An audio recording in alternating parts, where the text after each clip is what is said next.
का हमारा टॉपिक है ओम का नियम। सन 1826 में जर्मन वैज्ञानिक जॉर्ज साइमन ओम ने ओम का नियम प्रतिपादित किया था। इस नियम के अनुसार यदि किसी चालक की भौतिक अवस्था जैसे दाब या ताप आदि में कोई परिवर्तन न हो तो चालक में उत्पन्न धारा चालक के सिरों के बीच आरोपित विभवांतर के अनुक्रमानुपाती होती है। हम एक चालक लेते हैं और चालक के दोनों सिरों को एक विभवांतर, एक बाह्य बैटरी से जोड़ते हैं ताकि इसके दोनों सिरों के मध्य विभवांतर स्थापित हो जाए।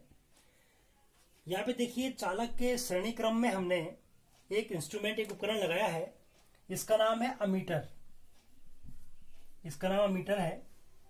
और अमीटर क्या काम करता है? अमीटर विद्युत धारा का मान ज्ञात करता है। इस चालक के समांतर क्रम में हमने एक और उपकरण लगाया है। इसका नाम है आपका वोल्टमीटर। वोल्टमीटर क्या करता है? वोल्टमीटर इस चालक के दोनों सिरों के मध्य विभवांतर को नापता है। और यहाँ पे एक बैटरी हमने लगा रखी है, एक सेल या बैटरी हमने यहाँ पे लगा रखी है। अब हम देखते हैं कि जैसे ही हम एक कुंजी भी हम यहाँ पे लगा लें, इसको हम बोलेंगे के का मतलब कुंजी। जैसे हम कुंजी को बंद करते हैं तो इसमें विद्युत धारा प्रवाहित होनी शुरू हो जाती है। धारा का जितना मान होगा वो हम एमीटर से नाप लेंगे और विभवांतर का मान वोल्टमीटर से नाप लेंगे। तो ओम के नियम के अनुसार कि जितना जो धारा इसमें बह रही है आई, वो किसके अनुक्रमानुपाती होगी? वो विभवांतर के अनुक्रमानुपाती होगी। अर्थात हम कह सकते हैं कि V directly proportional to I। जो धारा I है वो विभवांतर के क्या है? अनुक्रमानुपाती है। और जब हम चिन्ह को हटाते हैं तो यहां पे एक कांस्टेंट आता है RI। यहां पे R एक क्या है? अनुक्रमानुपाती नियतांक है, जिसे हम क्या कहते हैं? चालक का वैद्युत प्रतिरोध कहते हैं। अब यदि हम किसी चालक के लिए V और I के बीच ग्राफ खींचना चाहें कि V की मात्रा में जब बढ़ोतरी होगी तो I की मात्रा में I का मान किस प्रकार से घटेगा या बढ़ेगा, तो हम देखते हैं कि जब हम जैसे जैसे हम V का मान बढ़ाते हैं उसी अनुपात में I का मान भी बढ़ता है और V और I के बीच में एक सरल रेखा ग्राफ हमको प्राप्त होता है। प्रश्न ये आता है कि ओम का नियम क्या सभी प्रकार के जो पदार्थ हैं क्या वो ओम के नियम को पालन करते हैं? तो इसका उत्तर है कि ओम का नियम सिर्फ धातु चालकों के लिए ही सत्य है। टॉपिक है वैद्युत प्रतिरोध अथवा इलेक्ट्रिकल रेजिस्टेंस। रेजिस्टेंस यानी किसी भी चालक का प्रतिरोध कितना होगा। तो चालक का प्रतिरोध ज्ञात करने के लिए हमारे पास ओम का नियम है V is equal to RI। यहां से हम कह सकते हैं कि R is equal to V upon I। तो विद्युत प्रतिरोध क्या होगा? किसी चालक का विद्युत प्रतिरोध क्या हो जाएगा कि यदि किसी चालक के दोनों सिरों के मध्य विभवांतर V स्थापित करने पर यदि चालक में विद्युत धारा I प्रवाहित होती है, आपने क्या किया? वोल्टेज V, विभवांतर कितना लगाया? V, और धारा कितनी बह रही है? I धारा बह रही है। तो जो उनका जो अनुपात हो जाएगा उसे हम कहेंगे विद्युत प्रतिरोध R। प्रतिरोध का मात्रक क्या हो जाएगा? देखिए, तो R is equal to V upon I। V का मात्रक वोल्ट, I का मात्रक एम्पियर। तो प्रतिरोध का मात्रक कितना हो जाएगा? वोल्ट प्रति एम्पियर। या इसको हम क्या कहते हैं? इसको हम साइमन ओम के नाम पे, इसका नाम क्या हो जाएगा? ओम भी इसको कहते हैं। तो विद्युत प्रतिरोध का मात्रक क्या हो जाएगा? ओम हो जाएगा।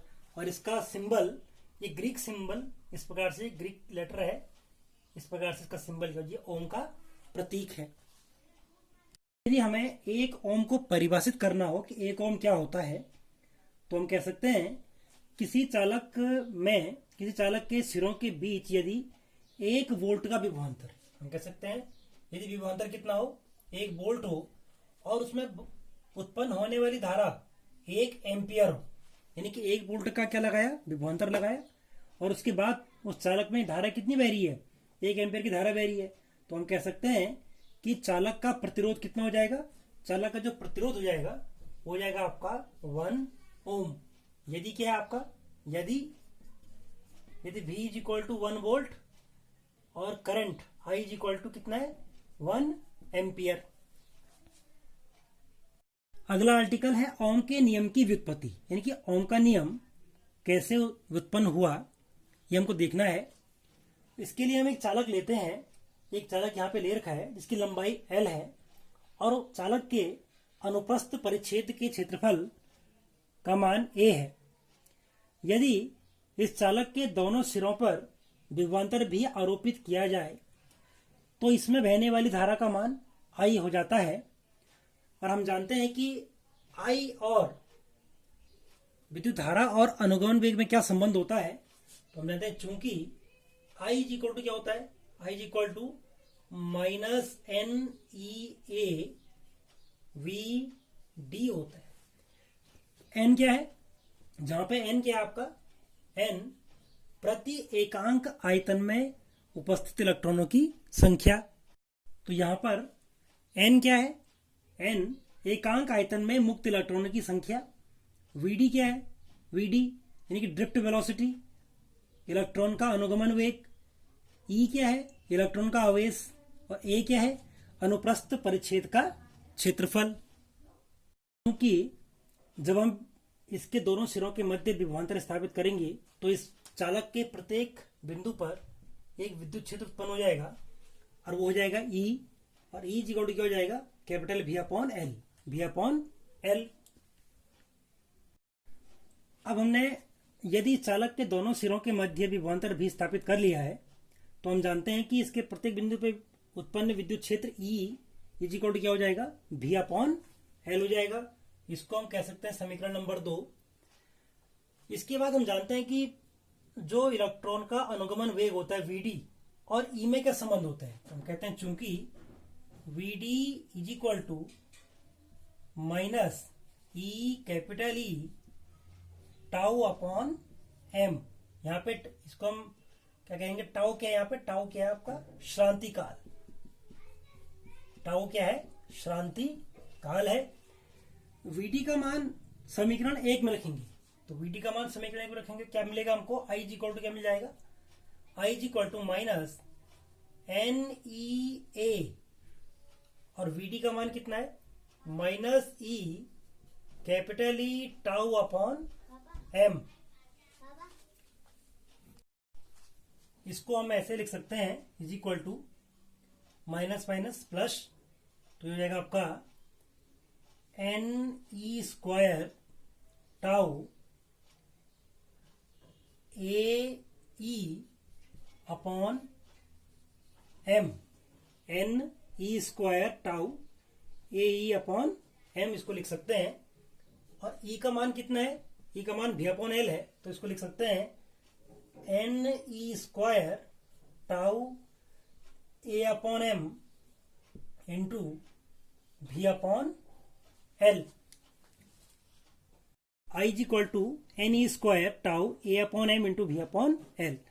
और यदि यहां से हम इसको रीअरेंज जब करेंगे हम तो हम कह सकते हैं कि I अपॉन V, देखो I V को नीचे ले आइए, I अपॉन V इक्वल क्या हो जाएगा आपका, NE square tau A upon M या NE square tau upon M into A upon L, ये हो जाएगा। यदि इसको पूरा व्युत्क्रम करें तो ये हो जाएगा आपका V upon I is equal to M upon NE square tau into L upon A। इस एक्सप्रेशन में देखिए, इसमें M क्या है, द्रव्यमान है, इलेक्ट्रॉन का द्रव्यमान, ये भी कांस्टेंट है, N constant, E constant, tau constant, L लंबाई कांस्टेंट और इसका एरिया ऑफ क्रॉस सेक्शन ये भी क्या है, कांस्टेंट है। तो हम कह सकते हैं कि पूरी की पूरी राशि क्या हो गई है, ये पूरी की पूरी राशि एक नियतांक हो गई। ये पूरी की पूरी राशि क्या हो गई, एक नियतांक हो गया। अर्थात निश्चित भौतिक अवस्थाओं पर दिए गए तार के लिए ये पूरी राशि क्या होती है, एक नियतांक होती है। इस नियतांक को ही चालक का प्रतिरोध यानी कि R कहते हैं। अर्थात R is equal to M upon NE square tau into l upon a. इसको हम समीकरण नंबर 5 कहेंगे।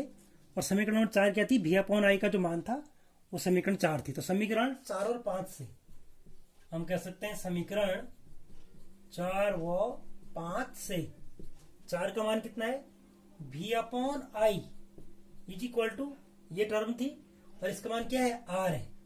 तो V upon I is equal to R. और यही क्या है, यही ओम का नियम है, यही ओम का नियम है। यहां हम समीकरण जो 5 है, देखिए इसमें हम कह सकते हैं कि किसी तार का, किसी चालक का प्रतिरोध किन किन कारकों पर निर्भर करता है। तो सबसे पहले तार की, चालक की लंबाई पर निर्भर करता है, उसके परिच्छेद क्षेत्रफल पर निर्भर करता है, उस चालक में प्रति एकांक आयतन में कितने इलेक्ट्रॉन है उस पर निर्भर करता है, और शांति काल पर भी निर्भर करता है।